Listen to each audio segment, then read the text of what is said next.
अरे सर, हिंदू तो गधा था, मैं भी हिंदू हूँ, मैं भी गधा हूँ, और अभी भी हिंदू गधे हैं। कहाँ जागे हो आप जागे होते तो 100 रुपये लीटर जो पेट्रोल बिक रहा है उसकी विरोध करते।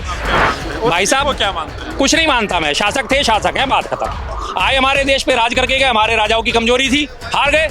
हमारे राजाओं की कमजोरी थी, हार गए। अब उस हार को स्वीकार करो ना यार। आक्रांता तो भाई साहब जनरल डायर भी था, आक्रांता तो महारानी विक्टोरिया भी थी, आक्रांता तो लॉर्ड क्लाइव भी था, लॉर्ड वेलिंगटन भी था, लॉर्ड माउंटबेटन भी था। ये सारे अंग्रेज के आक्रांता नहीं थे। राजा मानसिंह उनके नवरत्नों में शामिल थे। मानसिंह वही है, मैं आपको याद दिला दूं, ये मानसिंह वही है जिनकी आज परपोत्री से परपोत्री जो है दिया कुमारी आज राजस्थान में उप मुख्यमंत्री बनी बैठी हैं। नमस्कार, मैं नाम है अरुण और आप देख रहे हैं टाइम्स एक्सप्रेस। फिलहाल जो है मैं दिल्ली के लाल किले पर मौजूद हूँ। यहाँ पर जो हम बातचीत करेंगे शर्मा जी से कि वो किस तरह से देखते हैं। सर, आज एक बड़ा मामला सामने आया, जो शुरुआत जो है औरंगजेब से हुई थी, फिर वो अकबर तक पहुंची और उसके बाद जो है आज महाराणा प्रताप की मूर्ति को तोड़ दिया गया। तो इस पूरे मुद्दे को लेकर आप किस तरह से? कहाँ पे तोड़ा गया जी? दिल्ली के सिविल लाइन से लाके। गलत है, जिसने भी तोड़ा गलत करा है सर, बिल्कुल गलत है। इसका निंदा है, कड़ी निंदा है। जिसने भी तोड़ी है, जिसने भी हरकत करी है, फौरन उसके ऊपर मुकदमा दर्ज होना चाहिए, गिरफ्तारी होनी चाहिए, जेल में होना चाहिए। ठीक है। इस तरह से मूर्तियां तोड़ने से कभी हमारे किसी का आप अपमान करते हो, ये गलत चीज है। सम्मान में मूर्ति बनाई गई थी। इससे पहले दिल्ली के अकबर रोड है, उस पे जो है काली पोत दी गई। इस तरह की जो घटनाएं हो रही है, इसमें आप कैसे देखते हैं? ये चीजें गलत हैं जी, कालिक पोतना और ये सब चीजें गलत हैं। अकबर ने 50 साल हमारे देश पे शासन करा, इस चीज से कैसे इनकार कर सकते हो सर? कैसे इनकार कर सकते? नहीं कर सकते। अकबर के राज में ही आप हमारे तानसेन को देखते हो, उनके नवरत्नों में शामिल थे, हमारे बीरबल उनके नवरत्नों में शामिल थे, महाराजा टोडरमल उनके नवरत्नों में शामिल थे, राजा मानसिंह उनके नवरत्नों में शामिल थे। मानसिंह वही है, मैं आपको याद दिला दूं, ये मानसिंह वही है जिनकी आज परपोत्री से परपोत्री जो है दिया कुमारी आज राजस्थान में उप मुख्यमंत्री बनी बैठी हैं। बताइए कैसे आप उन्हें ह्यूमिलेट करेंगे, कैसे वैलिडेट करेंगे आपके? हाँ जी, वो अब आप अगर अकबर को गलत ठहरा रहे हैं तो उनके साथ देने वाले भी लोग गलत थे। लेकिन योगी जी ने भी कहा कि जो आक्रांता है उनका महिमा मंडन नहीं होना चाहिए और जो कोई करेगा वो आतंकवादी है। आक्रांता महिमा मंडन नहीं होना चाहिए, बिल्कुल मैं ठीक बात है। आक्रांताओं का महिमा मंडन कोई नहीं कर रहा। महिमा मंडन आप नहीं कर रहे ना, हम भी चाह रहे हैं, आप महिमा मंडन मत करिए। लेकिन जो इतिहास है, जो जैसा था उसे वैसा तो रखिए। हमारी आने वाली पीढ़ी को पता तो चले कि क्या किस किससे लड़ाई हुई। आप उसका नाम मिटा दोगे जी। महाराणा प्रताप का आप नाम अमर करना चाहते हो, अकबर का नाम मिटाना चाहते हो। आप बताओगे क्या हल्दी घाटी का युद्ध किस किस के बीच में हुआ था? Maharana Pratap versus so and so. क्या बताओगे किससे हुआ? बाबर ने आके आक्रमण करा, किस पे करा? इब्राहिम लोधी पे करा था ना। तो फिर ऐसा नहीं होता, जो चीज़ हो चुकी वो हो चुकी, उसे एज इट इज़ पढ़ाना चाहिए, एज इट इज़ बताना चाहिए, ताकि इतिहास से सबक लेते हुए वर्तमान को सुधारा जा सके, भविष्य को सुधारा जा सके। और रही बात आक्रांता होगी, तो सारे आक्रांता तो अभी भी मौजूद हैं। चीन के आक्रांता नहीं है। चीन ने अरुणाचल प्रदेश में हमारे 40 गाँव बसा लिए। चीन ने लेह लद्दाख में जाके हमारे गाँव बसा लिए। चीन ने ब्रह्मपुत्र पे नदी पे जो है बांध बनाने की कोशिशें शुरू कर दी हैं। अगर उसने बांध को वहाँ पे बंद कर दिया तो ब्रह्मपुत्र का पानी आना भारत में कम हो जाएगा, और अगर उसने लगातार पानी छोड़ दिया तो हमारे देश में बाढ़ आ जाएगी। नॉर्थ ईस्ट के ये आक्रांता नहीं है क्या? जो इतिहास के जो कैरेक्टर है, जो मुस्लिम आक्रांता है, उन पर जो है लगातार निशाना बनाया जा रहा है, लगातार उसी की चर्चा हो रही है। जी। आपने देखा होगा कि एक दंगा भी हो गया नागपुर हाँ जी, में। बिल्कुल। तो इसको आप कैसे देख रहे हैं? औरंगजेब को लेकर चर्चा हो रही है। हाँ, मैं इसी बात को आगे बढ़ाता हूँ कि आपने आक्रांताओं की बात करी ना, योगी जी ने आक्रांताओं की बात, तो आक्रांता तो भाई साहब जनरल डायर भी था, आक्रांता तो महारानी विक्टोरिया भी थी, आक्रांता तो लॉर्ड क्लाइव भी था, लॉर्ड वेलिंगटन भी था, लॉर्ड माउंटबेटन भी था। ये सारे अंग्रेज के आक्रांता नहीं थे। 200 साल ये भी तो राज करके गए। इनके नामो निशान भी मिटाओ सारे। इनके नामो निशानों को क्यों चला रहे हो? मैकाले की ये शिक्षा पद्धति क्यों चला रहे हो अपने देश में? क्यों नहीं इसको हटाते?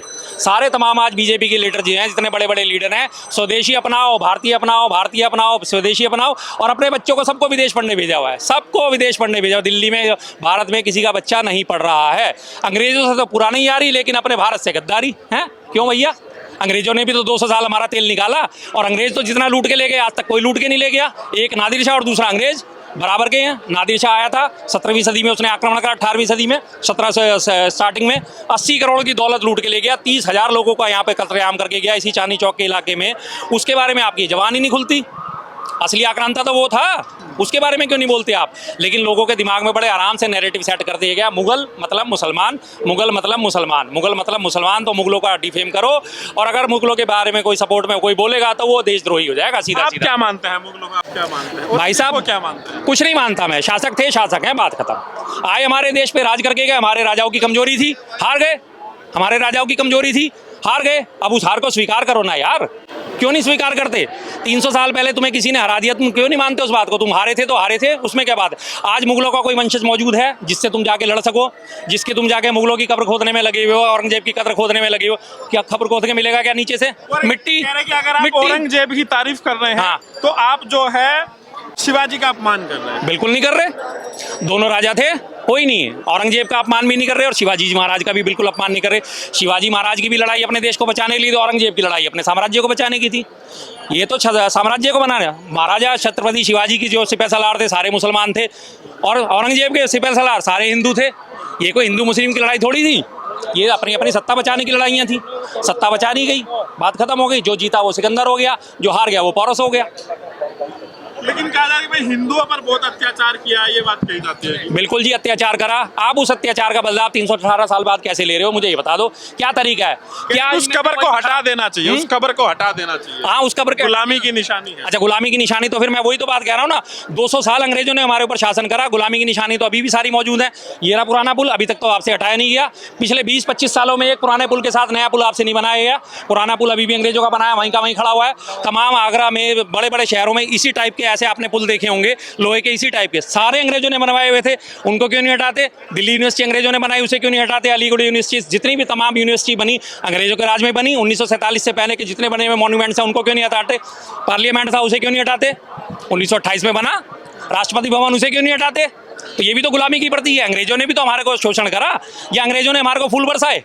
अंग्रेजों ने हमारे देश में रेल चलाई। आज तुम इसी रेलवे नेटवर्क को कहते हो भारत का नेटवर्क बहुत सबसे बड़ा है।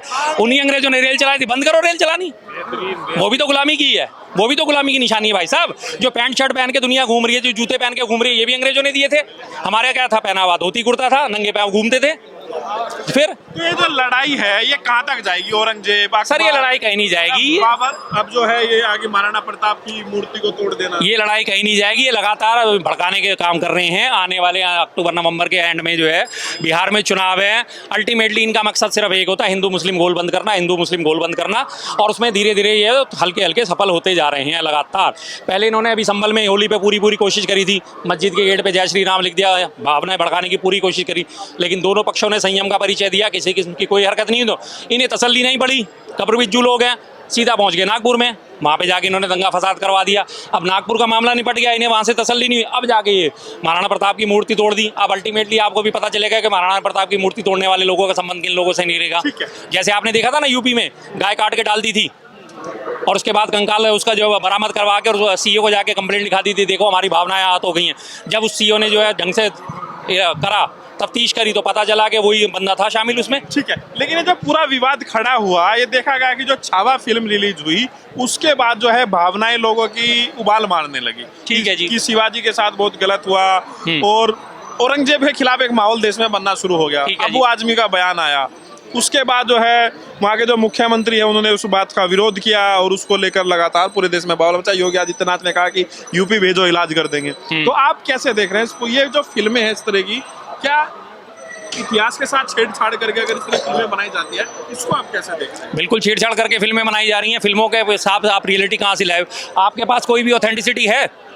नहीं है। आपने फिल्म स्टार्ट होने से सबसे पहले ही लिखा गया है ये काल्पनिक कहानी है, ये कुछ घटनाओं से प्रेरित है। साफ साफ 2 लाइनें लिखी हैं, ये काल्पनिक कहानी है, कुछ घटनाओं से प्रेरित है। जैसे आपको याद होगा केरला स्टोरीज भी बनाई थी, जब उस पर पूरा विवाद उठा था, क्या बताया गया था?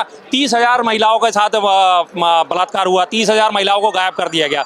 लास्ट में जब वो मामला कोर्ट में पहुंचा तो पता चला कि टोटल 3 FIR जो हुई थी केरल में इस तरह की, उनके खिलाफ ये फिल्म बनाई गई थी। और उसके बाद उसको डायरेक्टर को दिया गया डायरेक्शन कि भाई इसकी ये क्लैरिफिकेशन आप लगाओगे। तो उसने एक लाइन में नीचे लिख दिया कि ये 3 जो FIR थी उनके लिए हमने सिनेमैटिक लिबर्टी लेते हुए ये हमने पिक्चराइजेशन करा है, इनका वास्तविक घटनाओं से कोई संबंध नहीं है। वो आती इतनी छोटी छोटी डिस्क्लेमर, फिल्म होती है पूरे 3 घंटे की, लोगों के दिमाग पे असर डालती है। हिंदू जाग गया है, अब वो इस तरह की चीजों को सहन नहीं करेगा। अरे सर, हिंदू तो गधा था, मैं भी हिंदू हूँ, मैं भी गधा हूँ, और अभी भी हिंदू गधे हैं। कहाँ जागे हो आप? आप जागे होते तो 100 रुपये लीटर जो पेट्रोल बिक रहा है उसके विरोध करते। आप जागे होते तो 111वें नंबर पे हमारा भूखमरी सूचकांक चल रहा है उसके बारे में विरोध करते। आप जागे होते तो 163वें नंबर पे हमारा प्रेस फ्रीडम इंडेक्स चल रहा है, उस पर आप विरोध करते। आप अगर जा रहे होते तो बहन बेटियों के साथ जो रोज बलात्कार हो रहे होते हैं उस पर आप विरोध करते? नहीं करते। कहीं नहीं हिंदू जागे, वहीं सोए पड़े हैं, उन्हें आराम की नींद आई पड़ी है। हिंदू कब जागता है? जब किसी भी मैटर में मुस्लिम का नाम आ जाता है। आज आपको एक घटना पता है ना मेरठ में क्या हुआ है? एक सौरभ शुक्ला नाम के व्यक्ति का कत्ल कर दिया गया, पढ़ी होगी आपने भी खबर। उसकी बीवी ने अपने प्रेमी के साथ मिलके, सारे के सारे तीनों के तीनों हिंदू थे ना, उसको काट के ड्रम में डाल के उसके ऊपर सीमेंट का घोल डाल दिया, सीमेंट के घोल में उसके जो है टुकड़े जमा दिए गए। लेकिन तीनों नामों में मुस्लिम नाम नहीं निकला, तो कहीं किसी टीवी डिबेट में नहीं है, कहीं कुछ नहीं है, कोई चर्चा नहीं कर रहा है इस बारे में। एक मुस्लिम नाम होता तो श्रद्धा वालकर हत्याकांड के लिए आज हंगामा मच रहा होता पूरे देश में। नागपुर का जो मामला है वहाँ पे जी। गिरफ्तारी भी हुई फहीम खान की, जो उसको मास्टरमाइंड बताया जा रहा है। जी कैसे देखें? ठीक है जी, अगर वो मास्टरमाइंड है उसके साथ बिल्कुल इंसाफ के साथ पेश आना चाहिए, जो उसने करा है उसका उसे दंड देना चाहिए। अब आपने नागपुर का जिक्र छेड़ा है तो नागपुर की एक और कहानी आपको बता देता हूँ। नागपुर में दंगों के आरोपी जो है 8 लोग पकड़े गए जो हिंदू पक्ष के थे, विश्व हिंदू परिषद और बजरंग दल से संबंध रखने वाले। कल वो परसों पकड़े गए हैं, आज उन्हें कोर्ट में पेश करा गया था। 3-3 हज़ार रुपए के निजी मुचलके पे उनको छोड़ दिया गया। 8 के 8 हिंदू थे, हिंदू नाम थे। फॉरेन मजिस्ट्रेट ने 3-3 हज़ार रुपए डिपॉजिट करवाया, निजी मुचलका, जाओ जी फ्री हो तुम। और 14 लोग जो थे वो मुसलमान थे, सबको उठा के 14-14 दिन की जुडिशियल कस्टडी में भेज दिया गया। अब देख लिए क्या न्यायालय न्याय कर रहा है, क्या न्यायालय न्याय कर रहा है? तो आपको लगता है कि ऐसा न्याय मिलेगा? कहीं नहीं न्याय मिलेगा, कोई उम्मीद नहीं है न्याय की।